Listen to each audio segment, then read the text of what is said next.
If you're not that lucky to have all those resources and everything else that you need, then I recommend a home-based business. Home-based business has not only the low startup costs, but it also has the ability to tap into most home-based businesses are like franchises. They have the business system already built around you, and so all you really have to do is to bring the work ethic and everything else. And like this gentleman, forgive me for Mike mentioned, being able to tap into a scenario where there is a company out there that already needs someone to market their products and services, where you don't have to invent the entire package, but be a part of the solution for another business and partner and merge. Very, very, very, very insightful. So, Don, I want you to interject here. I'm balancing, losing my home, but have to start a business because I can't find a job. That's a very interesting place for millions of Americans and around the world right now. How do you start the business and save your home? What are the options there? Well, Michael said earlier, sometimes you got a partner, but then you got to also like what you want to do. And I like to use examples and give you an example. A gentleman in my community was losing his home, and he lost his job, but he loved to cut grass. And right now, cutting grass is real big in the industry because national companies are getting these major contracts from the banks to manage foreclosed properties. And people to start up a lawn service is huge right now. It's huge. I mean, we probably pay, with my company, we pay something like $50,000, $50,000 to $100,000 a month just cutting yards. Okay? So, I mean, you got to look at where you are. I might have to pull that John Deere out. How simple the guy, so he ended up starting, got some money, bought some equipment, took his equipment out of his garage, and next thing you know, I gave him 10 yards a month. Now he's up to 15, 20. He paid his house up. He's loving it. He's got a crew, and he loves what he do. And he's in a business now that he planned on being in for a while. Now, the economy might change, and there might not be that many yards, but he's happy today. I mean, and so that's what you got to think about, because most of these national companies are getting these major contracts. We're a national company, and, I have to use local real estate people in every city that we do business in. So if you're a real estate office that start up a business, I'm going to use you. If you're a locksmith, I got to use you in that market. I don't have locksmith on my payroll. So it's opportunities to create these small businesses that really could expand to big things. That's phenomenal. What we're seeing emerging is, national corporations are skipping over the very, very big contractors and going back to the small. They go on to what they call the subs.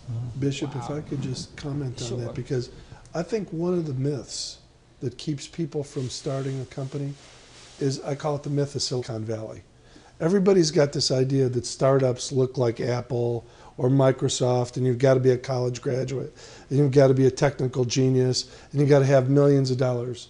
I love your story, Don, because one of the beliefs I have is there are these niches that there are startup opportunities all over, and some of the more lucrative ones may be the ones that are easy to start next week. And so I really appreciate your story there. A degree to cut grass. Well, but to that point, and tied to what you said, that opportunity is not going to last forever. No, it's This not. economy continues to change. People who made buggy whips are pretty much out of business, and when the foreclosure market settles down and we're back to a housing shortage, and these are filled with homeowners rather than institutional owners, that particular job may not work, but trimming shrubs for homeowners may. Right. So we have to have this mentality that as the economy evolves, we've got to evolve with it. That's right. I guess we came through an age by which, you would be a career person. You work a job, all your life, same job. Then it transitioned where you work several jobs. Now we're moving into an economy where people may have several businesses. And what we're determining is, go back to economic dignity. It's really not the product that you're selling all the time, but it's the dignity and the confidence you put in it, your willingness to get the sales training, the skills training, the confidence in terms of being able to build authentic relationships. You know, no one wants to meet people where, you know, if, hello, I'm Rodney Sampson. Oh, would you like to buy this widget? Oh, no.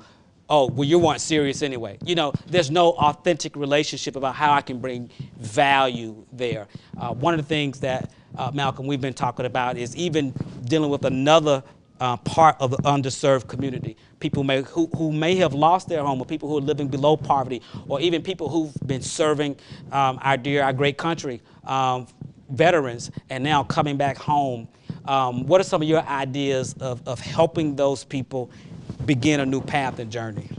Well, first and foremost, myself and my two brothers, we've been in the industry, in traditional business, for about 20 years. Over the last 16 years, we decided to get involved with the industry of home-based businesses. And so when we decided to actually launch our own home-based business, one of the things that we wanted to do is to impact, obviously, the community.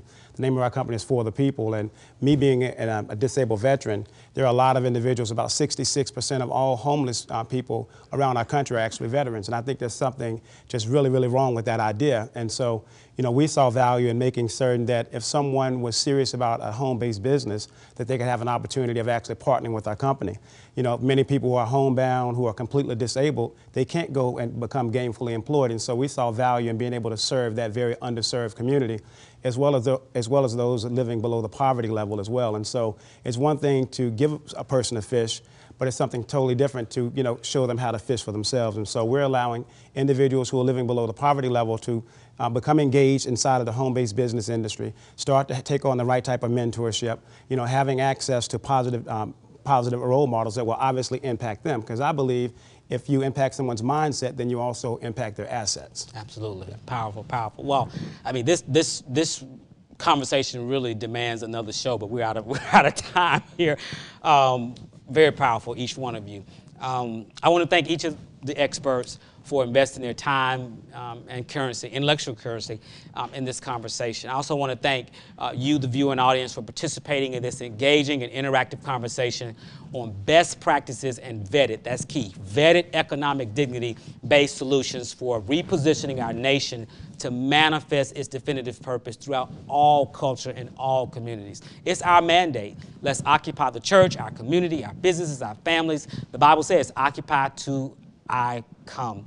Question for you. What must we do to navigate the prophetic and challenging journey that is before us? In order to manifest the definitive purpose that God has created for each and every one of us to experience in the earth, we must embrace and do these 5 things. Number 1, embrace the mindset of God. Number 2, we must follow Christ. Number 3, embrace our manifest destiny. Number 4, learn and implement trusted and proven systems in every area of our lives. Number 5, embrace and implement a collective and collaborative roadmap for our respective lives. To this end, I want to invest into your life. I want to sow a seed of knowledge, understanding, and direction into your mind. For the next 24 hours, I'm giving complimentary digital copies of my best-selling book, Your Manifest Destiny, 7.5 words to transform your future. I'm also going to give you Work the System by my friend and colleague, Sam Carpenter. And also, we're going to give a free chapter from Singar's book, 7 Truths of Life, as well. This is information. We're giving this to you. We're sowing this into your life. And this is what we want you to do. To get these resources, go to oureconomicdignity.com. That's oureconomicdignity.com. Or you can scan the QR code that's at the bottom of the screen, or follow us on Twitter at Solutions TV, and we'll reciprocate with a link so that you can access these resources, but also interact with the different programs and the incentives and benefits that these experts have presented today. Now, let me share something with you.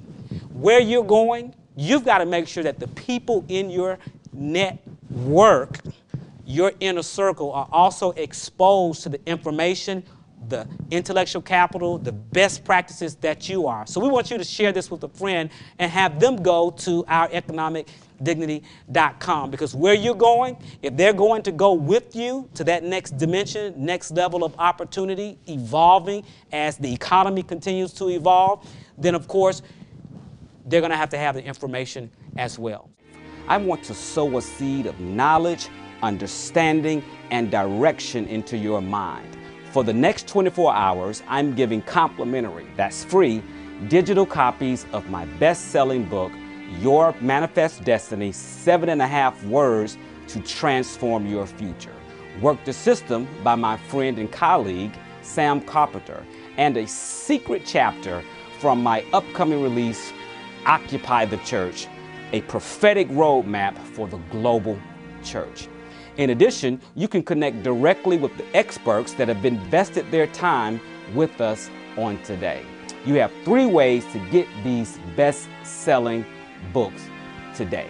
Number 1, go to www.oureconomicdignity.com or scan the QR code that's on the screen, or follow us on Twitter at Solutions TV. That's at Solutions TV, and we'll reciprocate with a link for you to get the resources. The past weeks have been historic for the manifestation of the kingdom of God on earth as it is in heaven. Matthew 11:12 says, "From the days of John the Baptist, the kingdom suffers violence. Yet, in our collective suffering, we were able to come together as equal members of society and save a 108-year-old church in the historic neighborhood of Dr. Martin Luther King Jr. 4 years ago, a tornado hit downtown Atlanta and destroyed most of the church's properties. In order to repair, the bank required that the church sign over its deeds to 10 properties in lieu of foreclosure. At this point, 6 generations of accumulating wealth had been wiped away, and the congregation was now a renter and not an owner. After an ongoing exhaustive court battle, the church was facing eviction. Well, we didn't just sit back and allow this to happen. In cooperation with Occupy Atlanta, Rainbow Push, and Rebuild the Dream, a campaign to save this historic church was launched. Occupy Atlanta pitched tents and camped out. They occupied. Rebuild the Dream collected over 63,000 signatures and 150 account holders who were willing to move millions of dollars if they did not reach a win-win resolve. Mr. Joe Beasley and Dr. Joseph Lowry added their living legacies and perspectives to the cause. We stepped in as a chief advisor and negotiator with the bank. It was time to occupy the church being its people, land, community, their businesses, and causes. Well, the effort was very successful. After hours of intense negotiation with the bank president and their legal team, we reached a definitive agreement. The bank would return the deeds to the 10 properties, and the mortgage would be reduced by nearly $500,000. This is truly a victory for the kingdom, Pastor Dexter Johnson, and the Higher Ground Empowerment Center. But we can't stop here. There are literally thousands of churches across America facing foreclosure right now. We must stand together, pool our resources, and create a collective force to occupy the church. Listen, if you are a church that is facing foreclosure and eviction, give us a call today at 404-995-7094. And if you're interested in our ministry repositioning initiative, please connect with us online at www.ministryrepositioning.com. That's www.ministryrepositioning.com. Let's occupy the church.